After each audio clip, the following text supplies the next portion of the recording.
As we start the 1960s unit, the first topics or the first discussions we're going to be having are about the presidencies of John F. Kennedy and Lyndon Baines Johnson.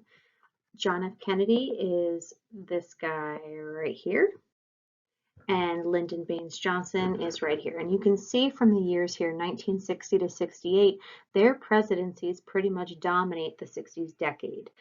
We are going to be spending this week in particular talking about President Kennedy. And even though he was only president for less than a term, is still one of the most important presidents in our history.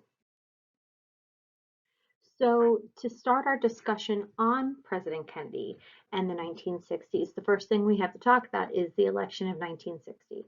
And like I said in our introduction video, we don't talk about every single presidential election, but we talk about the game changers. And the election of 1960 is a game changer. So you see, I have the two larger pictures are the candidates for the election of 1960. Over here, we have John F. Kennedy again, and he runs against a guy by the name of Richard Nixon. Now, maybe you've heard of Richard Nixon before. He does become the president later on, but at this point, he will be running against President Kennedy.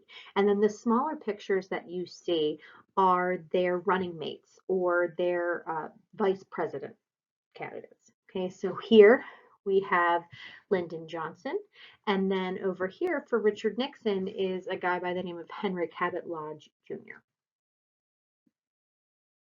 All right, so first, just a quick comparison of these two candidates, Kennedy and Nixon.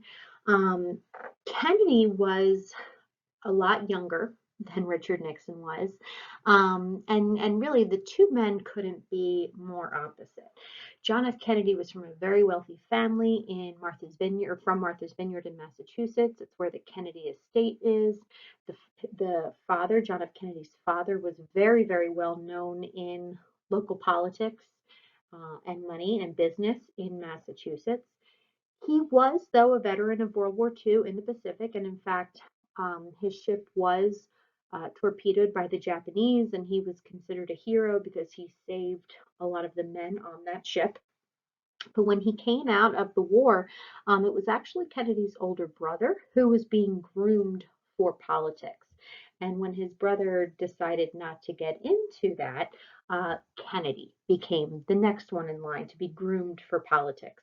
And he became a congressman and a senator for Massachusetts, and then worked his way up now in 1960 to running for president. He ran on the Democratic ticket. He was the Democrat, and he was a Roman Catholic. And this was a big deal because there had never been any Roman Catholic presidents before. Now, as far as Richard Nixon goes, he was born in California, more of a middle class upbringing, but he was very experienced politically. Not only was he a congressman, but he served as President Eisenhower's vice president for 2 terms. And in fact, Eisenhower really respected Nixon and his stance that he took against communism. And you can see in the upper right hand corner of your screen, there's a picture there of here's Richard Nixon, okay, and here is a guy by the name of Nikita Khrushchev. Now, when Joseph Stalin of the Soviet Union died in 1953, Nikita Khrushchev eventually became the leader in 1955 of the Communist Party in the Soviet Union. And he was very, very different from Joseph Stalin. He was all about advancing the Soviet Union technologically. We talked about Sputnik in the last PowerPoint and the ICBMs and how quickly they surpassed the United States. All of that came under Nikita Khrushchev. He reduced spending in the military and he was more open to coexisting with the United States. And that picture that you see is from 1959 in what's called the kitchen debates, where Nixon actually went to the Soviet Union and met with Nikita Khrushchev. And basically, they were debating and talking about whose country was better and who had the better stuff and the better ways of life. So Nixon was definitely way more experienced with communism, with the Cold War, with politics compared to President Kennedy. So continuing on here, so again, we have 1960, Richard Nixon, the Republican, versus John F. Kennedy, the Democrat. And like we said before, he was a very different kind of candidate. Many people did question the so few years he had in political experience.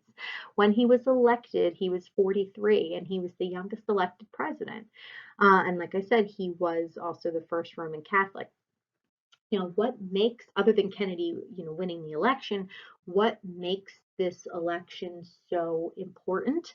And that is the use of television. This is the first time that we have the candidates for president actually debating on national television for the American people to see. Prior to 1960, even though people had televisions for a little while, and then obviously before it was just radio and nothing, people read about debates in the newspapers or they heard about them on the radio. They could never actually sit and watch the candidates in action, talking with each other and interacting with each other. And because by 1960 televisions had become affordable and most Americans had at least one in their home, the campaigns decided to take advantage of that. And over the course of 1960, over the election year, there were 4 national debates live on television, and millions of viewers tuned in for these debates. And it made it more personal for the American people. So again, here's Kennedy versus Nixon. We're going to talk a little bit about the debate. So the first of the debates was September of 1960. And obviously, before you give a speech or before you have a debate, you plan it out. You have your talking points. What is your campaign going to be about? Um, why is the other guy wrong for the job? And Nixon's big push in this first debate, or his hope, the hope of his big push, was to expose JFK's inexperience. The guy was only 43 at the time, or I guess 42, 43 when he was elected. He was very young and inexperienced, and Nixon was hoping to capitalize off of that. However, Kennedy was a little bit more street smart, and he had a lot of resources at his disposal. And one of the things that had been suggested to Kennedy was that he be coached on how to perform in television, almost like taking acting lessons, if you want to think of it that way. Um, no presidential candidate had been on television before, so this was very, very different. And Kennedy used his resources to be taught how to act, and his posture and his verbals and his nonverbals went on camera. And because of the resources that he had, Kennedy came across amazingly. The American people loved his charisma. They loved his stature. They loved that he was good looking. I mean, let's not forget that. But Nixon was not coached at all and was just going to kind of wing it, thinking that it was going to be no different than any other debate he had ever been a part of. And because he got so nervous on camera, he looked pale, he looked sick, he looked like he really didn't know what he was saying. He was stammering and stuttering a lot.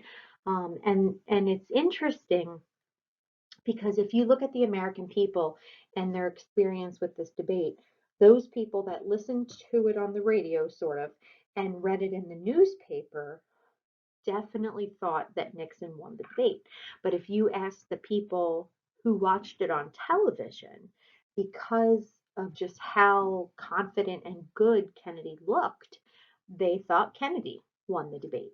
So having the television definitely helped Kennedy win the election. And like I said, he wins, but it's only by a very close margin. He only wins by just about 116,000 popular votes. And I'll show you a map on the next slide that really shows just how close the race was.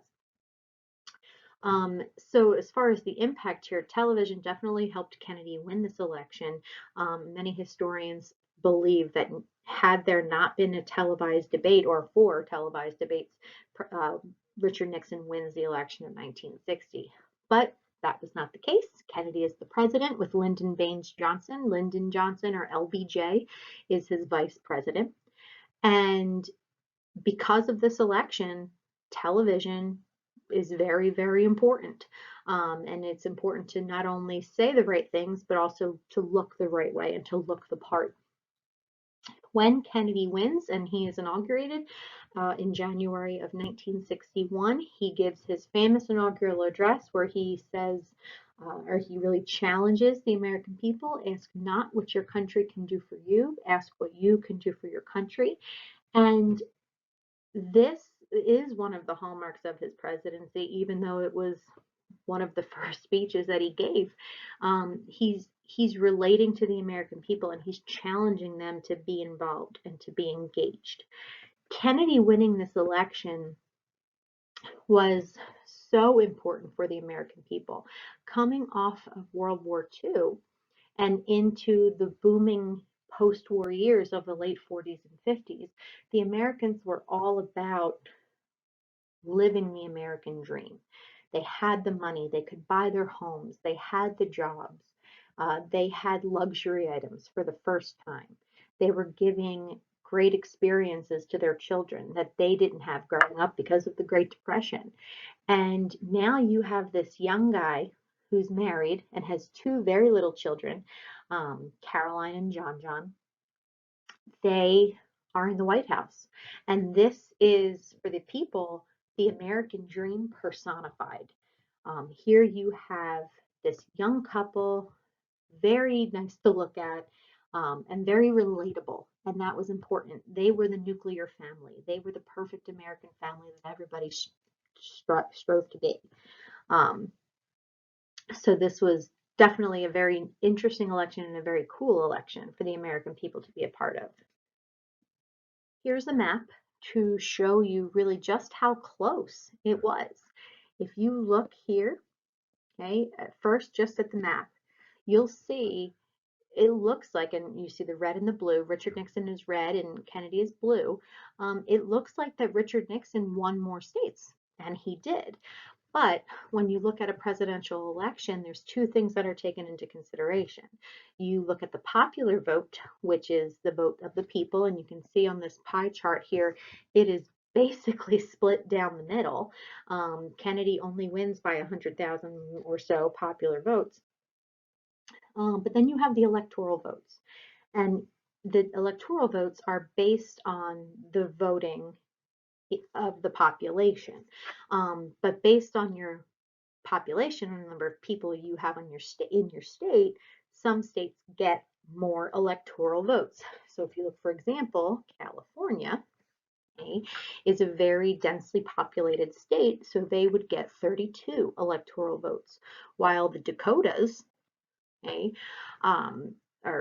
don't have as many people, and they only get 4 each.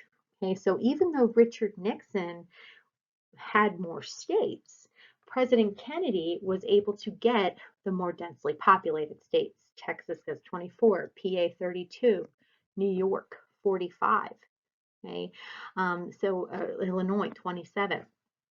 So he gets the more densely populated states, and he actually does win the electoral votes by 80 votes, which is still a very, very close race.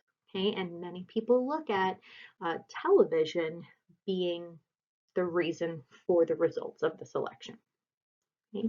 So after you watch this PowerPoint, if you continue to click through that particular election of 1960 page, I have a link for you to the first televised debate between Nixon and Kennedy. So you get a feel for Kennedy's posture and his personality, and then Nixon's posture and personality. Okay,